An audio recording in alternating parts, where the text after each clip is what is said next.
여기 2024년형 포드 푸마 ST라인 신형이 있습니다. 이번 페이스리프트 모델에는 몇 가지 정말 유용한 변화가 적용되었습니다. 그리고 오늘 이렇게 ST라인 모델을 직접 볼 수 있다는 점도 정말 환상적입니다. 이 아름다운 디자인과 멋진 라인을 직접 확인할 수 있으니까요.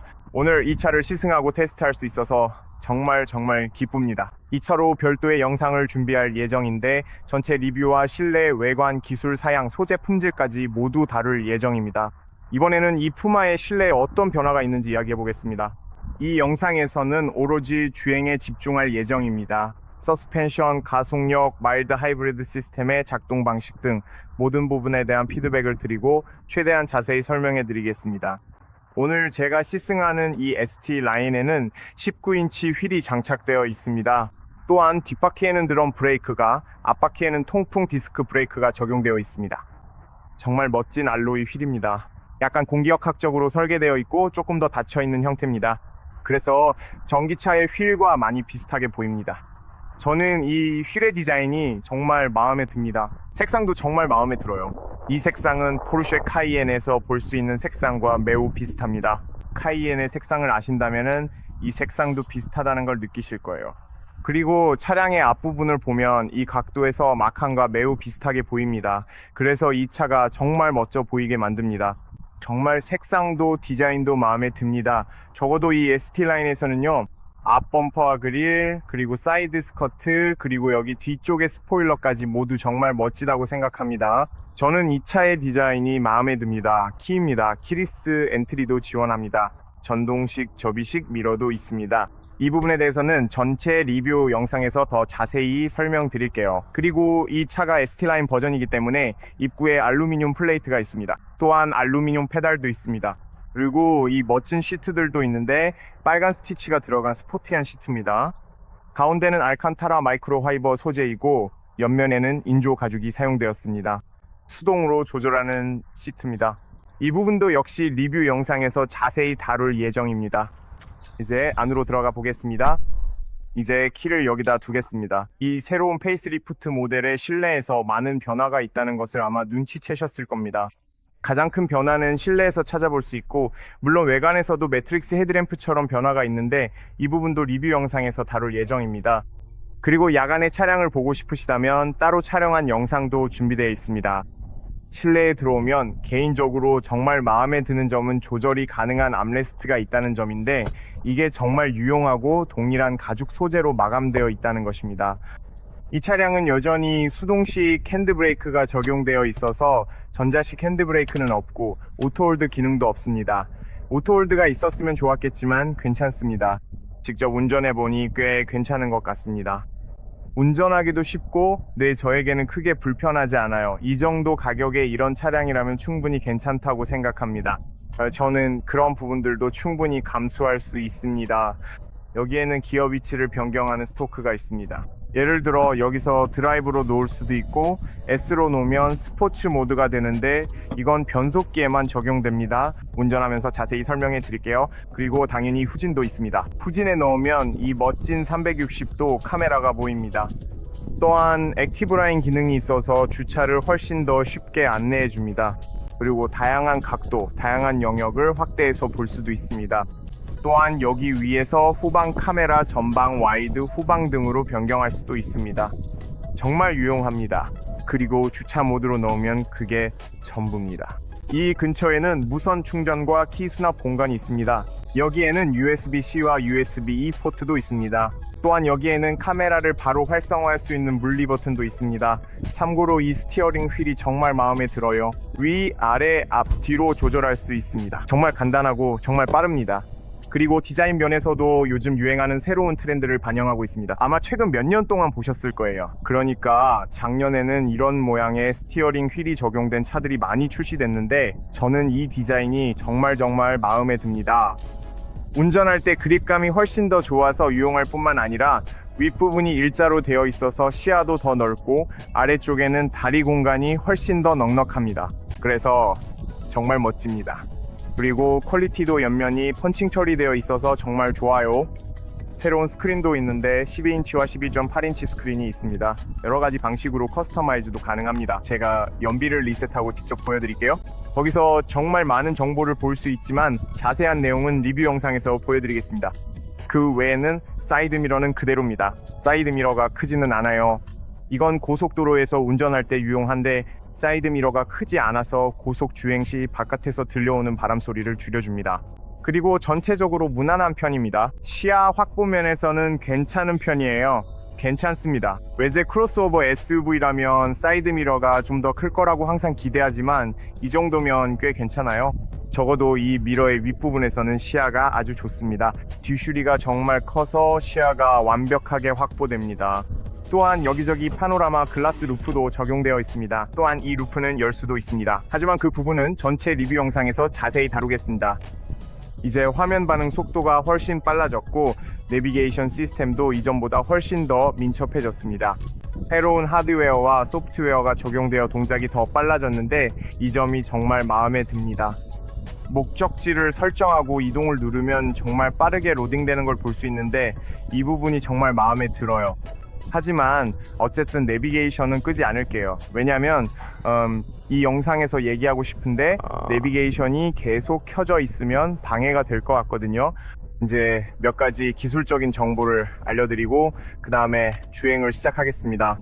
앞서 말씀드렸듯이 제가 가지고 있는 모델은 푸마 ST 라인 X입니다. 그리고 여기에는 몇 가지 옵션이 있는데 1리터 가솔린 엔진 직렬 3기통으로만 선택할 수 있습니다. 더 이상 디젤 버전이나 다른 엔진은 제공되지 않습니다. 모든 모델에 동일한 엔진만 제공되지만 같은 엔진으로도 출력에 따라 125마력, 155마력, 그리고 가장 강력한 170마력 중에서 선택할 수 있습니다. 오늘 여기에는 155마력 엔진과 자동 변속기가 장착된 모델을 가지고 있습니다. 수동 변속기로도 선택할 수 있지만 저희가 가진 모델은 7단 파워시프트 듀얼 클러치 자동 변속기입니다. 말씀드린 대로 1리터 3기통 직렬 엔진에 155마력, 240Nm의 토크를 자랑합니다. 전륜 구동 시스템입니다. 이 차량은 전륜 구동 시스템으로만 제공되며 최고 속도는 시속 200km, 0에서 100까지는 8.7초가 걸립니다. 연료 탱크 용량은 41리터입니다. 회전 반경은 이 ST라인 버전에서 11.2m이고 일반 버전에서는 더 좋은 10.4m입니다. 이 버전의 차량 무게는 368kg입니다. 지상고는 16.3cm입니다. 연비는 약 5.7리터로 VLTP 기준 추정치입니다. 이 영상에서 연비를 초기화해서 실제로 어떤 연비가 나오는지 확인해 보겠습니다. CO2 배출량은 128g이며 마일드 하이브리드 시스템이기 때문에 작은 전기 모터, 즉 발전기 역할을 하는 모터와 48V의 소형 배터리가 탑재되어 있습니다. 배터리 용량은 0.38 4kWh입니다. 이 차량은 앞쪽에는 맥퍼슨 독립 서스펜션, 뒤쪽에는 토션빔 리어 서스펜션이 적용되어 있습니다. 뒷부분에는 멀티링크나 독립 서스펜션이 적용되지 않았지만 이 신형 엔진에서 흥미로운 점은 엔진이 여러 해에 걸쳐 개선되었다는 것입니다. 예전에는 캠샤프트가 벨트 방식이었지만 이제는 체인 방식으로 바뀌었습니다. 이 점은 시간이 지나도 훨씬 더 신뢰성이 높기 때문에 꼭 짚고 넘어가야 할 부분입니다. 즉 이제 캠샤프트에 더 이상 벨트가 아니라 체인이 적용되었습니다. 이 부분이 정말 중요합니다. 자, 이제 여러분 공조 시스템을 1단계로 설정하겠습니다. 이렇게요. 그리고 연비를 초기화할 거고 지금 트리빌에서 연비를 확인할 수 있습니다. 밖은 정말 덥고 준비됐습니다. 이제 운전해 보겠습니다. 밖은 정말 덥네요. 우선 ECO 모드로 주행해 보겠습니다. 여기서 다양한 주행 모드를 변경할 수 있습니다. 노멀, 이코, 스포츠, 그리고 슬리퍼리 모드가 있습니다. 우리는 ECO 모드로 주행할 것입니다. 또 한 가지 짚고 넘어가야 할 점은 다양한 주행 모드를 선택할 수 있고 차량이 각 모드에 따라 다르게 반응한다는 사실입니다. 360도 카메라도 다시 확인할 수 있습니다. 하지만 예를 들어 ECO 모드에 있을 때도 지금 제가 하는 것처럼 S 모드로 완전히 내리면 차량이 스포츠 모드로 전환됩니다. 그러면 차량이 변속을 조금 더 늦게 하려고 하고 더 높은 RPM을 유지하게 됩니다. 그리고 여기 기어 시프터를 통해서도 스포츠 모드로 전환할 수 있습니다. 기어박스를 스포츠 모드로 놓을 수 있을 뿐만 아니라 엔진도 더 높은 RPM을 유지해서 훨씬 더 빠른 반응을 제공하려고 합니다. 하지만 우리는 ECO 모드로 주행할 것입니다. 우선 첫인상은 운전이 꽤 가볍다는 점입니다. ECO 모드에서 스티어링 휠이 꽤 가벼워서 저는 이 점이 매우 마음에 듭니다. 보조가 잘 되어 있어서 좁은 공간에서도 아주 쉽게 운전할 수 있습니다. 그리고 스포츠 모드로 전환하면 스티어링 휠이 조금 더 무거워지는 것을 느낄 수 있습니다. 또한 서스펜션은 물론 한 가지 모드만 있지만 흥미로운 점은 티타늄이나 엔트리 레벨 버전을 선택하면 같은 기계적 부품을 사용하더라도 세팅이 좀 더 편안하게 조정된 서스펜션을 얻게 된다는 것입니다. 특히 이러한 서스펜션은 주행의 편안함을 한층 더 높여줄 것입니다. 하지만 ST 라인이나 ST 모델을 선택하시게 되면 서스펜션이 훨씬 더 단단하게 세팅이 되어서 코너를 주행할 때 차량이 훨씬 더 안정적으로 잘 버티고 전반적인 안정감이 더욱 높아지게 되며 운전의 재미 또한 훨씬 더 크게 느껴지게 됩니다. 그리고 지금처럼 고속도로에서 고속 주행을 할 때 차량의 반응이 훨씬 더 좋아지고 특히 구불구불한 도로나 고속 주행 시에도 훨씬 더 안정적으로 유지됩니다. 이 점이 정말 훌륭하죠. 그래서 전반적으로 말씀드리고 싶은 것은 이 차량은 기본적으로 좀 더 스포티하게 그리고 약간 더 단단하게 세팅되어 있다는 점입니다. 대략 60%는 스포티함, 40%는 편안함에 맞춰져 있다고 볼 수 있습니다. 하지만 걱정하지 않으셔도 되는 게 서스펜션이 전반적으로 꽤 편안합니다. 고속도로 주행이나 장거리 주행에도 정말 잘 맞는 세팅이라서 차가 도로 위에서 아주 안정적으로 유지됩니다. 이제 옵션으로 제공되는 오토파일럿 기능을 보여드릴게요. 이 기능은 추가 비용을 내고 옵션으로 선택할 수 있습니다. 이 옵션에는 사각지대, 감지 기술, 차선 보조 등 모든 안전 기능이 포함되어 있고 여기서 활성화할 수 있습니다. 여기서 속도를 설정할 수 있는데 이렇게 간단하게 조작하면 됩니다. 속도를 설정하면 차량이 차선 사이를 유지하면서 가속하고 감속하고 차선을 따라 주행합니다. 이 기능은 정말 유용한데 특히 이 가격대의 차량에서는 더욱 그렇습니다. 차량의 시작 가격은 800유로로 가장 저렴한 버전이고 제가 지금 타고 있는 이 모델은 3만 유로가 넘는 아마 3만 유로 정도였던 걸로 기억합니다. 가격을 깜빡해서 영상 설명란에 모든 기술 정보를 남겨둘게요. 아니면 잠깐만요, 제가 빨리 한번 찾아볼게요. 이 차량의 가격은 옵션이 많이 들어가서 650유로입니다. 거의 풀옵션에 가까운데 파노라믹 글라스 루프, 매트릭스 LED 헤드램프, 오토파일럿 등 다양한 옵션이 들어가 있습니다. 오토파일럿도 정말 잘 작동하고 지금 보시다시피 차량이 스스로 주행하고 있습니다. 사각지대 감지 기술, 긴급 제동, 차선 유지 보조, 그리고 이 SD 라인 버전에는 정말 멋진 시트와 좋은 품질이 함께 제공됩니다. 전반적으로도 품질이 매우 좋습니다. 심지어 암레스트도 조절이 가능합니다. 여기에도 부드럽고 고급스러운 인조 가죽이 사용되어 있고 전체적으로 느낌이 좋습니다. 차량의 품질이 전반적으로 좋게 느껴집니다. 그리고 저는 이 새로운 스크린들도 마음에 듭니다. 정말 크거든요. 시야도 정말 좋습니다. 게다가 이 스크린은 운전자 쪽으로 기울어져 있어서 다양한 설정을 조작하기가 정말 쉽습니다. 그리고 참고로 이 가격에는 열선 앞유리, 열선 스티어링 휠, 그리고 열선 시트도 포함되어 있습니다. 다시 말하지만 이런 기능들은 정말 유용합니다. 이제 여러분 정말 멋진 부분은 가속 페달에서 발을 뗄 때인데 이걸 꼭 보여드리고 싶어요. 정말 중요한 부분이거든요. 차량이 실제로 에너지를 다시 배터리로 회수합니다. 이건 스크린에서 직접 확인할 수 있는데 48V 배터리가 있기 때문에 가속 페달에서 발을 떼면 차량의 에너지를 회수하게 됩니다. 또한 이 차가 커브길에서도 정말 안정적으로 잘 달린다는 점을 알게 됐어요. 차를 세팅한 방식이 마음에 들어요. 운전하는 게 정말 재미있어요. 아무튼 예를 들어 스포츠 모드로 가볼게요. 모드를 스포츠로 바꿔보고 스포츠 모드에서 차량이 어떻게 반응하는지 보여드릴게요. 또한 화면의 그래픽도 약간 바뀌어서 다른 그래픽을 볼 수 있습니다. 이제 스티어링 휠이 훨씬 더 단단해졌고 가속 페달도 훨씬 더 즉각적으로 반응해요. 정말 큰 변화예요. 와, 아마도 이게 에코 모드와 스포츠 모드 사이에서 가장 큰 변화인 것 같아요. 와, 이렇게 큰 차이가 나는 차가 얼마나 있을지 모르겠어요. 와. 운전하는 게 정말 재밌어요. 그리고 이게 전륜 구동이에요. 뭐라고요? 정말 재미있어요. 그리고 놀랍게도 이게 3기통임에도 불구하고 꽤 빠르게 느껴지고 꽤 조용하게 느껴져서 외부 소음이 거의 들리지 않아요. 또한 커브를 돌 때도 꽤 재미있는데 아마도 그건 서스펜션 세팅이 잘 되어 있어서 그런 것 같아요. 와, 잘 달린다. 좋아. 이 차로도 충분히 재미있게 탈 수 있어요. 꽤 빠르네요. 생각보다 빨라요. 이건 예상 못했어요. 와, 스포츠 모드에서는 정말 빨라요. 타이어에서 약간의 소음이 들리긴 해요. 그건 정상이에요. 여기 아스팔트도 그렇게 좋진 않거든요. 그리고 우리는 지금 19인치처럼 가장 큰 타이어를 끼고 있어요. 17인치로도 선택할 수 있는데 만약 더 편안함과 연비를 원한다면 작은 휠을 추천드려요. 하지만 이 휠도 정말 예뻐요. 정말 아름다워요. 차를 정말 멋지게 보이게 하고 싶다면 19인치가 정답이에요. 하지만 소음이 좀 들릴 거예요. 놀랍게도 타이어에서 나는 소음은 들리지만 바람이나 외부 소음은 거의 들리지 않아서 정말 대단해요. 지금처럼 시속 120, 130으로 달릴 때도 이제서야 바람 소리가 아주 약간 들리기 시작해요.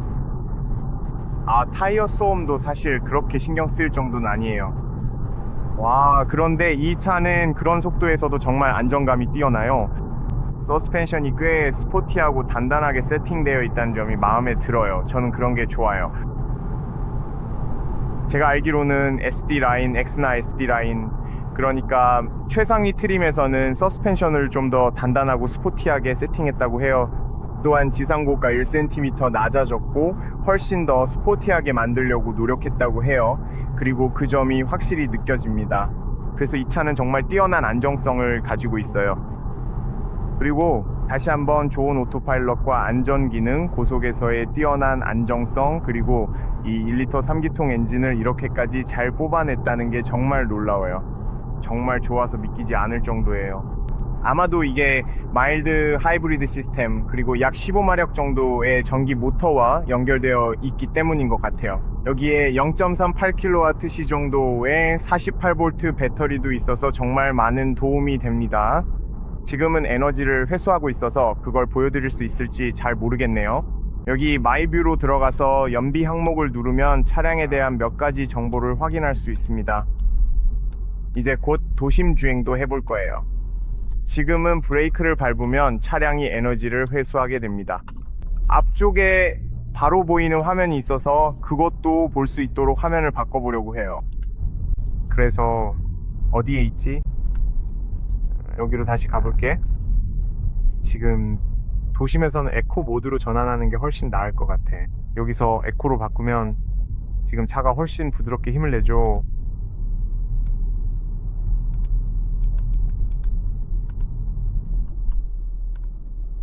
좋아, 이제 정말 괜찮아. 이제 다시 앞 화면으로 돌아가자. 정말 민첩한 것 같아. 그리고 뒷좌석에는 물병이랑 이것저것이 있어서 소리가 들리면 그게 물병 때문이라는 걸 알아도 그냥 뒷좌석에 두고 깜빡했어. 어쨌든 뒤쪽에는 공간이 정말 넓어. 엄청 넓은 공간이야. 이제 보시다시피 이 화면을 설정할 수 있어서 앞쪽에서 다양한 뷰를 볼 수 있어. 이게 정말 멋져. 완전히 자유롭게 설정할 수 있는 건 아니지만 내 생각엔 그래도 다양한 뷰를 볼 수 있어.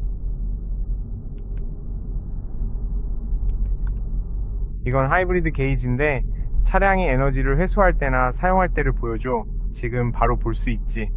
그리고 흥미로운 점은 회생 제동의 단계가 많지 않다는 거야. 다른 제조사의 일부 차량처럼 회생 제동의 강도를 선택할 수 있는 옵션이 없어. 하지만 여기서 흥미롭고 똑똑하게 만든 부분은 예를 들어 그냥 주행을 하고 있다고 해보자. 이 회생 제동 시스템은 운전자가 특별히 조작할 필요 없이 차량이 스스로 상황을 판단하여 최적의 회생 제동 강도를 적용한다는 점이야. 그리고 가속 페달을 밟으면 돼. 가속 페달에서 2초 동안 발을 떼면 차는 그냥 굴러가. 내 말은 이걸 봐봐. 그냥 가속하다가 내가 페달에서 발을 떼면 차가 굴러가다가 회생 제동이 작동해. 그리고 회생제동이 자동으로 작동해. 예를 들어 지금 가속 페달에서 발을 떼면 회생제동이 작동하기 시작해서 물리적인 브레이크를 사용하지 않고 에너지를 다시 배터리로 회수해. 하지만 페달을 2초 미만으로만 살짝 조작하면 차는 회생제동 없이 그냥 굴러가. 그래서 네가 그걸 선택할 수는 없어. 이건 자동이야. 그리고 똑똑해. 왜냐면 가끔은 그냥 굴러가고 싶을 때가 있는데 그럴 때는 가속 페달을 아주 살짝만 밟으면 되고 더 강한 회생제동이 필요할 때는 그냥 페달에서 발을 떼면 돼. 그리고 지금은 회생제동이 꽤 강해. 이걸 봐봐. 이게 바로 회생제동이야. 꽤 강하지. 그리고 물리적인 브레이크를 작동시키려면은 그냥 브레이크를 밟으면 돼. 지금처럼 회생제동도 되고 동시에 물리적인 브레이크도 같이 작동해. 게다가 내가 느낀 건 이 시스템이 꽤 부드럽다는 거야. 이 전환이 정말 부드럽게 이루어져서 다시 한번 말하지만 정말 좋아. 그래서 내 생각에는 이 사람들이 꽤 괜찮은 시스템을 만들어냈고 이 마일드 하이브리드 시스템을 차량 시스템에 아주 잘 통합한 것 같아. 그리고 다시 말하지만 이건 3기통 엔진이지만 실제로는 3기통처럼 느껴지지 않았어. 왜냐하면 전기 모터, 즉 제너레이터가 차량을 도와주기 때문이야. 예를 들어 정지와 출발을 반복할 때나 가속할 때 전기 모터가 도움을 주어서 대부분의 상황에서 주행이 훨씬 더 부드러워져. 이건 정말 놀라울 정도로 도움이 돼. 여기서 회전 반경도 아주 좋아. 이게 ST라인 모델임에도 불구하고 회전 반경이 11.2m야. 여전히 꽤 민첩하게 느껴지고 운전하기도 상당히 쉬워. 그리고 맞아, 도심에서도 운전하기가 정말 편해. 차가 꽤 가볍게 느껴져. 하지만 동시에 아까 말했듯이 고속도로에서도 정말 좋아. 왜냐하면 서스펜션을 약간 더 단단하게 세팅해놨거든. 그게 난 마음에 들어. 솔직히 말해서 나는 이런 세팅이 훨씬 더 좋아. 예를 들어 내 테슬라 모델 Y도 거의 비슷한 세팅이야. 서스펜션이 약간 더 단단해서 코너를 돌 때나 고속 주행 시에도 안정감이 좋아. 이 점이 정말 유용하다고 생각해. 이제 여기서 기차가 지나갈 것 같은데 우리가 이 기차를 잡을 수 있을 거야. 다시 한번 내가 가속 페달에서 발을 떼면 차가 어떻게 에너지를 회수하는지 볼 수 있어. 이제 소비량을 한번 보자. 이건 정말 중요해. 지금까지 6.7리터의 연비가 나왔어. 거의 1리터가 더 많은 셈이야. 정확히 1리터 차이야. 예상 VLTP는 5.7이나 8리터였는데 우리는 6.7리터가 나왔어. 예상치보다 1리터 더 나온 거지. 그리고 이 차는 이 600km를 주행했으니까 0km가 넘으면 연비가 반 리터나 어쩌면 1리터까지 더 줄어들 수도 있어. 대략 그 정도야. 게다가 우리는 에어컨을 로우에 1단으로 켜고 운전했어. 왜 내가 이렇게 사용하냐고? 왜냐하면 내가 보기엔 이게 모든 차의 효율성을 테스트할 때 가장 좋은 방법이기 때문이야. 왜냐하면 만약 에어컨을 22도로 맞춰두면 밖이 훨씬 더 덥거나 혹은 훨씬 더 추울 때가 있어서, 그리고 차마다 다르게 작동해서 어떤 차는 에너지를 더 많이 쓰고 어떤 차는 덜 쓰거든. 하지만 이렇게 하면 외부 온도와 상관없이 모든 차가 똑같은 에너지를 쓰게 돼. 로우 일단. 그리고 오늘은 밖이 정말 덥고 34도야. 그래서 만약 에어컨을 22도로 맞추면 차가 에너지를 많이 쓸 거야. 이게 진짜 소비량을 알고 싶을 때 훨씬 더 좋은 테스트지.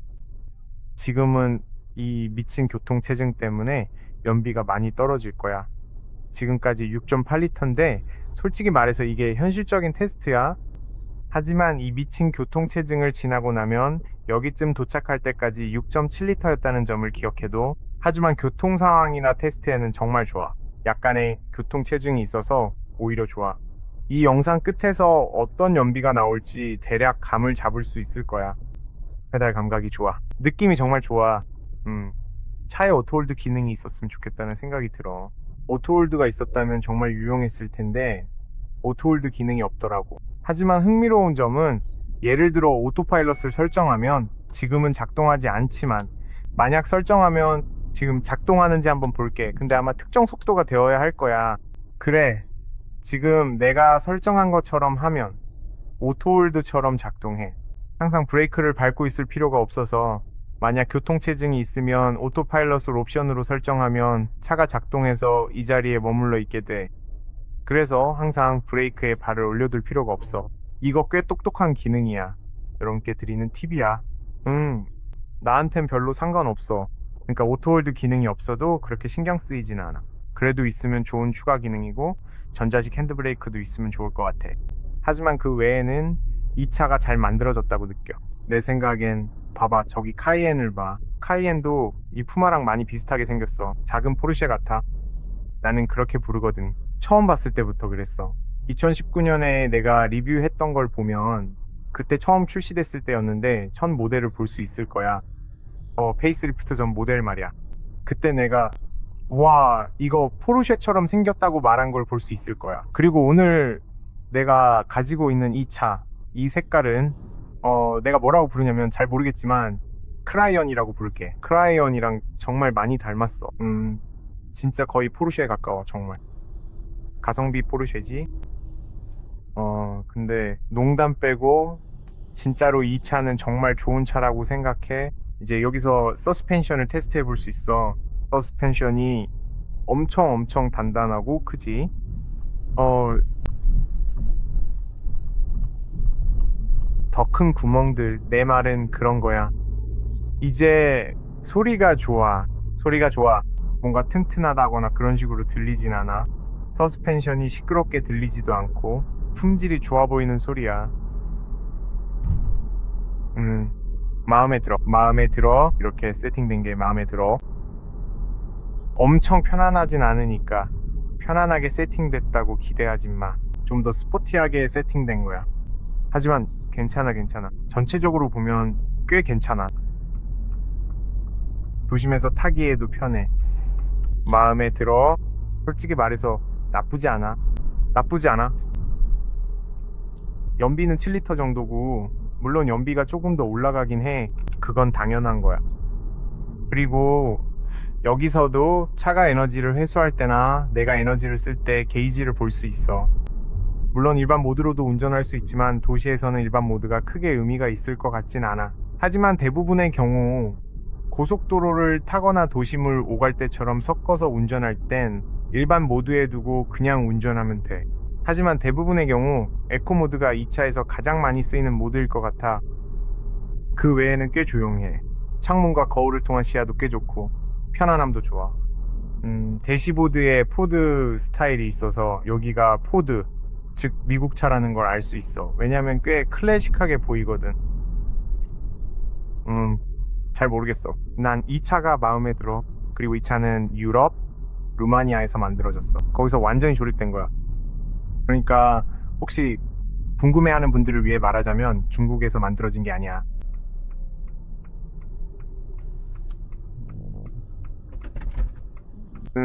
물병 소리도 들을 수 있어. 물병 소리가 나. 꽤 괜찮아. 트렁크에서 말이야. 브레이크 감각도 부드러워.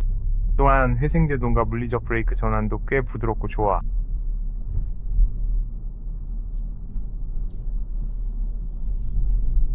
차와 함께 아주 부드럽게 달릴 수 있어. 이제 도심에서도 조금 운전해 볼 거야. 그래야 마지막에 소비량도 볼 수 있고 현실적인 테스트가 되거든. 그리고 뭔가를 잊지 않으려고 해. 지금 내가 브레이크를 밟거나 가속 페달에서 발을 떼면 차가 에너지를 회수하기 시작하는 걸 볼 수 있어. 근데 그 방식이 정말 똑똑하게 작동해. 그러니까 그냥 운전하다가 가속 페달에서 발을 떼면 한 2초 후에 회생제동이 작동하기 시작해. 왜냐하면 가끔은 가속 페달을 조절하면서 차를 그냥 굴러가게 할 수도 있거든. 알겠지? 가끔은 그냥 굴러가게 하고 싶을 때가 있어. 그리고 가속 페달에서 발을 떼면 차가 에너지를 다시 배터리로 회수하기 시작해. 정말 똑똑해. 자, 가자. 들어가자. 손은 옆에 두고. 좋아. 자, 다시 한번 보여줄게. 지금 보면 전력을 사용하고 있어. 파란색으로 표시돼. 지금 전기 모터가 사용 중이야. 그러니까 화면에 파란색이 보이면 그때 전기 모터가 사용되고 있다는 뜻이야. 그리고 가끔 출발하거나 가속할 때 차가 전기 모터와 에너지를 사용해서 휘발유 엔진을 도와줘. 그리고 여기 이런 화면이 있어서 볼 수 있다는 게 정말 좋아.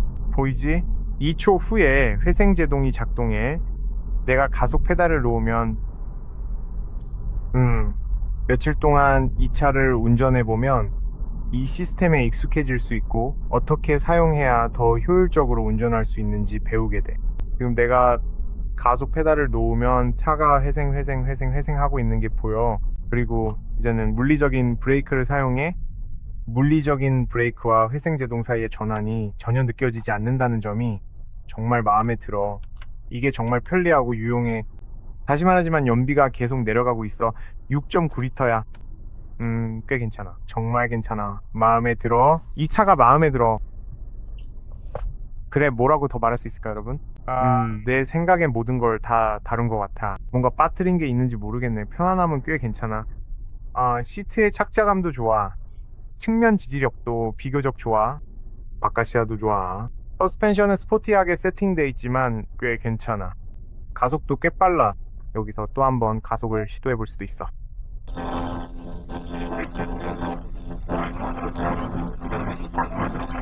어터가 뭔가 해줬으면 좋겠어. 여기 근처에 다양한 주행 모드를 선택하고 전환할 수 있는 버튼을 만들거나 옮기거나 새로 만들어주면 훨씬 더 좋을 것 같아. 그게 훨씬 더 쉬울 거야. 그래도 기어 시프터를 바로 S에 두면 이렇게 하면 기어박스가 스포츠 모드로 들어가서 훨씬 더 빠르게 스포츠 모드로 전환되고 좀 더 역동적이고 강력한 주행을 빠르게 할 수 있어. 지금 우리가 스포츠 모드에 있는 걸 볼 수 있어. 참고로 기어박스는 정말 환상적이야. 왜 내가 그 얘기를 안 했냐고? 왜냐면 나는 그걸 눈치채지 못했거든. 기어박스에 돼 있고 있었어. 기어박스는 정말 잘 세팅되어 있고 항상 변속이 잘 이루어져. 스포츠 모드나 에코 모드에 두면 훨씬 더 반응이 빠르고 훨씬 더 민첩해져. 스포츠 모드와 S 모드에서는 엔진을 더 높은 RPM으로 유지해. 바로 저기서 볼 수 있듯이 0에 머물러 있는데 이게 가속 페달을 밟아야 할 때 훨씬 더 빠르게 반응할 수 있도록 도와줘. 빠르고 반응도 좋고 세팅도 잘 돼 있어. 그래서 전반적으로 왜 영국에서 이 차가 그렇게 많이 팔렸는지 놀랄 일이 아니야.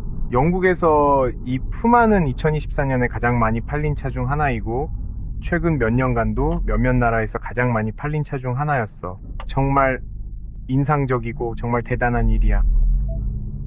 이제 다시 드라이브 모드로 돌아가 보자. 맞아. 여기에 정말로 추가되었으면 하는 몇 가지가 있긴 하지만 전반적으로는 지금 이대로 정말이지 아주 완벽하다고 생각해.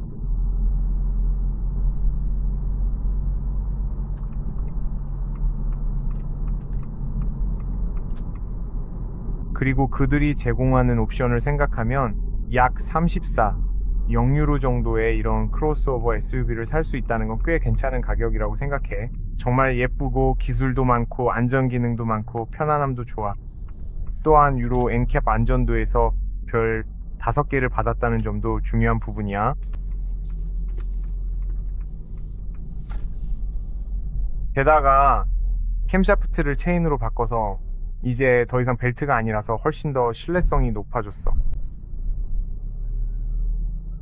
그리고 이제 교체할 필요도 없어. 정비도 자주 할 필요가 없어서 유지보수 비용과 시간을 크게 절약할 수 있으며 부품을 교체해야 한다고 해도 훨씬 더 많은 주행거리에서 교체하면 되기 때문에 경제적인 이점이 매우 큽니다. 그리고 지금 여기 주차하면서 360도 카메라도 보여주고 싶어. 이렇게 후진 기어를 넣으면 돼. 정말 간단해. 나는 이 카메라들이 정말 마음에 들어. 해상도가 정말 좋아. 나는 이 큰 화면들도 정말 좋아. 주차할 때 정말 쉽게 안내해줘. 그리고 이렇게 화면을 돌려볼 수도 있어. 위에서 내려다보는 버즈아이 뷰도 볼 수 있어. 그리고 모서리가 걱정된다면 이렇게 차량의 각 모서리도 확대해서 볼 수 있어. 앞쪽도 볼 수 있고. 정말 멋지지 않아? 정말 유용해. 게다가 여기서도 볼 수 있어. 넓게도 볼 수 있고 좀 더 가까이에서도 이렇게 볼 수 있어. 정말 좋아. 이 시스템 진짜 최고야. 주차해 놓고 핸드브레이크 올리면 끝이야. 이제 소비량을 한번 보자. 지금 좀 시간을 썼으니까 자, 왜 이러지? 아니야. 안전벨트. 안전벨트. 왜 안전벨트를 착용해야 하나요? 갱도. 연비를 보려면 안전벨트를 착용해야겠네요. 진짜 미친 짓이야. 주차하고 내 연료 소비량을 보고 싶은데, 그럼 그것은 어디에 있을까요? 7.3. 좋아요. 그게 소비였어요. 결국 우리는 조금 가속을 하지만 보통은 그 정도여야 해요. 그게 여행이었어요, 여러분. 즐기셨으면 좋겠습니다. 여기서 유용한 정보를 얻으셨길 바랍니다.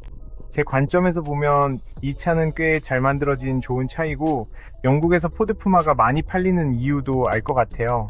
정말 아름다운 차거든요. 안전 기능도 많고 첨단 기술도 많이 들어가 있어요. 이 차는 안전한 차입니다. 정말 편하네요. 공간도 넉넉합니다. 트렁크와 뒷좌석에 얼마나 많은 공간이 있는지 확인하려면 전체 리뷰 영상을 꼭 확인해 보세요. 지금은 이 새로운 디지털 계기판과 새로운 멀티미디어 시스템이 탑재되어 있습니다. 훨씬 더 좋아졌어요. 화면도 정말 크고 정말 많은 안전 기능과 편의 기능, 그리고 첨단 기술들이 들어가 있습니다. 게다가 가격도 비교적 괜찮아요. 즉 34.0달러이고 일부 국가에서는 하이브리드, 마일드 하이브리드 시스템이기 때문에 세금 혜택이나 프로모션 등 인센티브도 받을 수 있습니다. 그래서 더 좋은 가격에 구매할 수도 있어요. 제 입장에서는 꽤 괜찮은 차라고 생각합니다. 다른 영상들도 꼭 확인해 보세요. 또한 에코 모드로만 주행해서 연비가 얼마나 나오는지, 시내 주행, 교통체증, 고속도로 등 다양한 상황에서 테스트하는 영상을 따로 만들어 볼 예정입니다. 그러니 다른 영상들도 꼭 확인해 보세요. 혹시 궁금한 점이 있으시면 아래에 댓글로 남겨주세요. 여러분의 모든 질문에 기꺼이 답변해 드리겠습니다. 시청해 주셔서 감사합니다. 좋아요, 공유, 구독 잊지 마세요. 안전 유의하시고 다음 영상에서 만나요. 안녕히 계세요.